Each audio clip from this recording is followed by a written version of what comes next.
real quick. I don't know how long we're gonna be up here, but I just wanted to get on here and give y'all this message. Let those notifications go out. I'm gonna do a quick check, like normally, and see where we at, because I'm not sure as far as the lighting and things like that. Because I got the darker screen protector on this device, so we want to see how things are going. And then of course, I got to give it a couple minutes for y'all to come on in. But God revealed this to me, and I was like, yeah. Now I talk about how the devil has no new tricks, right? Like the narcissist, they have no new tricks. No new tricks whatsoever. And so because of that, same thing outside in the physical wilderness. Because technically, it is. I mean, we got wildlife, we got, and then of course there's some domesticated cats and stuff that like to roam around, and they think they being sneaky whenever yours surely I get my food out right now. I'm preparing something. My trunk is a kitchen, but I got my burner stove and stuff like that, and I'm like, okay.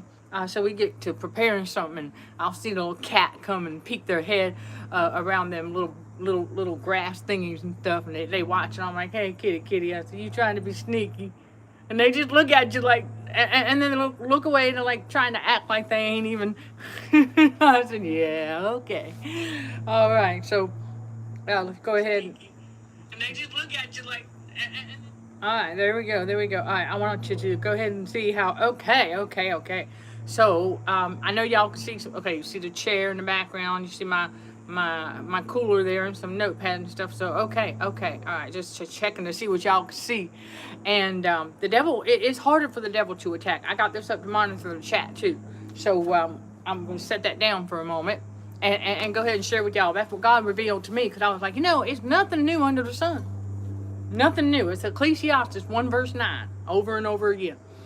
Because when you are camping in a tent outside and you have figured out how to make things work, like the trunk being my kitchen, if you will, and then you have yourself a cooler, and you've got just a way to cook your own food, and you become familiar with the pest, if you will, like ants and moths, and then of course noise and pestilence, which is going to be noisy from time to time because I'm not far from an airport.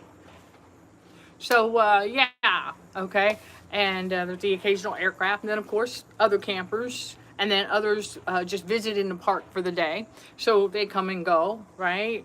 Motorcycles, and then of course kids playing, and then of course yesterday evening up at the top of the hill, there's a trail, and it goes around this little hill over here on this side, and I saw a couple of people riding their bikes. Well, what they were doing is they were making some trying to make spooky noises. You know how teenagers are, right? Okay. So, that kind of stuff. And it's not anything new either, because it's the same old over and over again.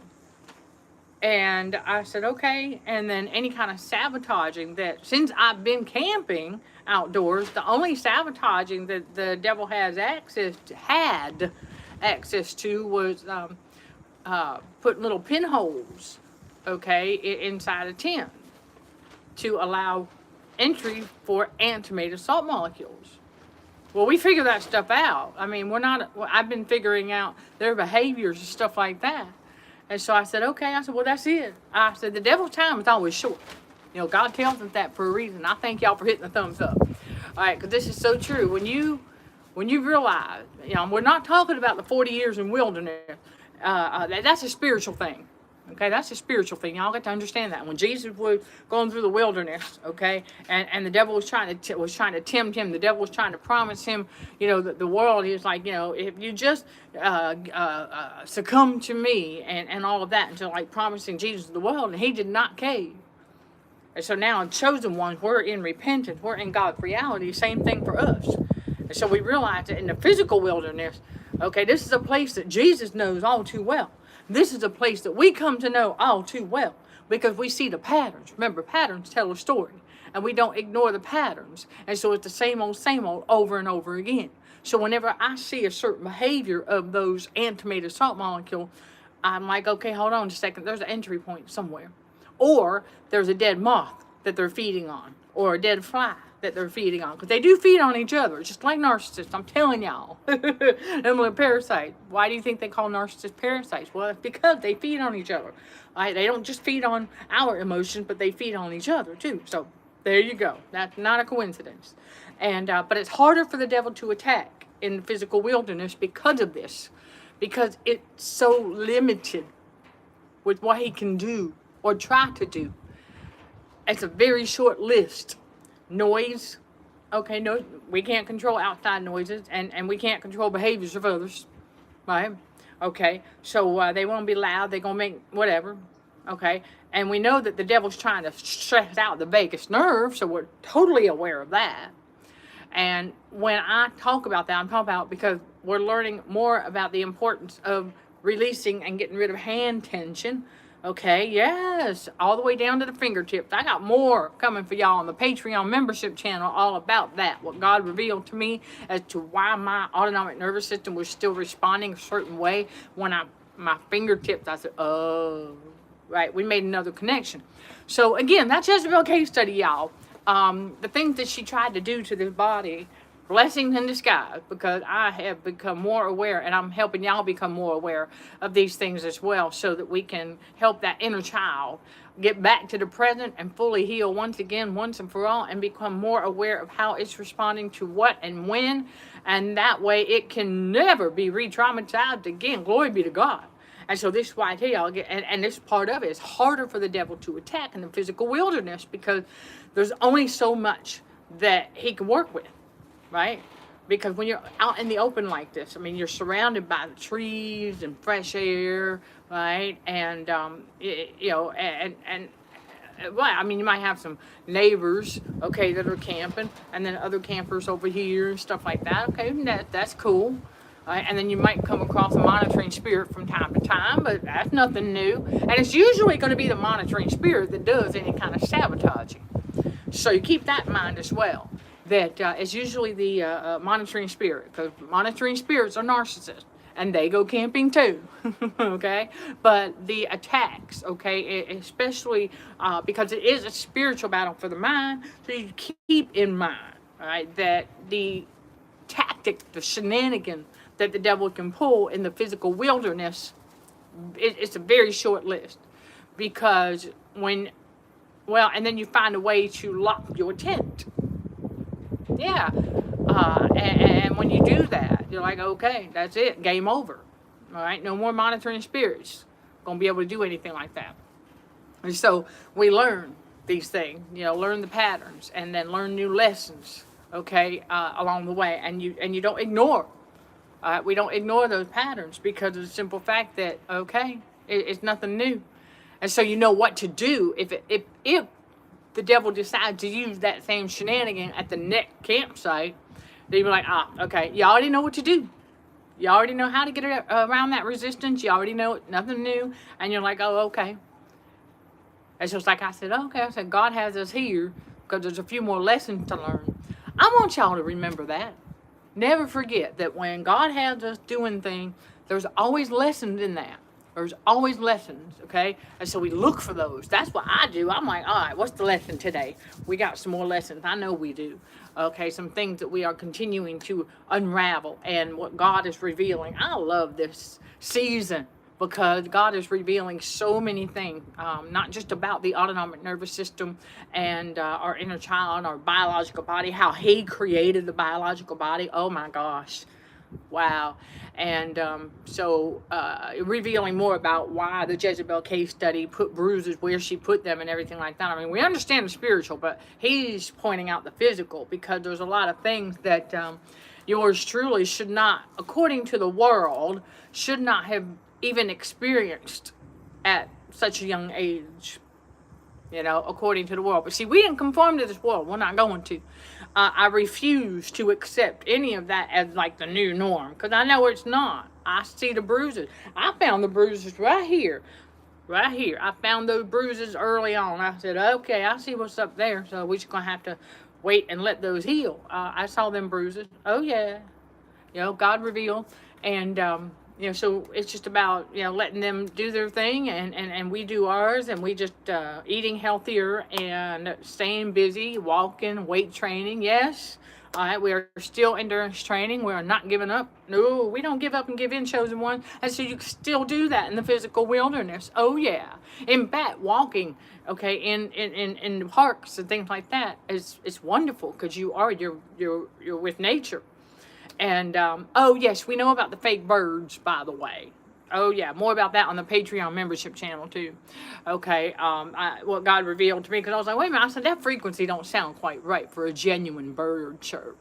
So we're learning more about all of that, and then as far as certain other things, discerning between what's fake and what's real and all that. Okay, y'all. So I just wanted to get on here and give y'all that quick message. It does. It's harder for the devil to attack because he only has a limited amount of things that he can do in the physical wilderness. And so I don't know if, when Jesus was in the wilderness and the devil was trying to tempt him, I don't know that it was necessarily a physical wilderness. I don't think so. That's where I'm at. I believe that's a spiritual concept. And y'all got to remember that everything about the teachings, that Jesus was teaching is everything about spiritual, and that's why we're told not to be as concerned. Don't be so concerned with what they try to do to the physical body. You want to be more concerned with what they try to do to the physical body and the soul. So as long as what they try to do to the physical body does not force you to sell your soul, you're good. As long as you still got your soul is still intact. Glory be to God. Because I said, I know that's another reason why she did what she did. Because I'm going to tell y'all, seriously, chosen one, listen, this is why we're resilient. We persevere. The Jezebel case study launched her physical assault and did all that she did because she was hoping we would give up and give in. She was hoping we would sell our soul. Oh, hell no. I said, Jesus saved that, but he saved that baby.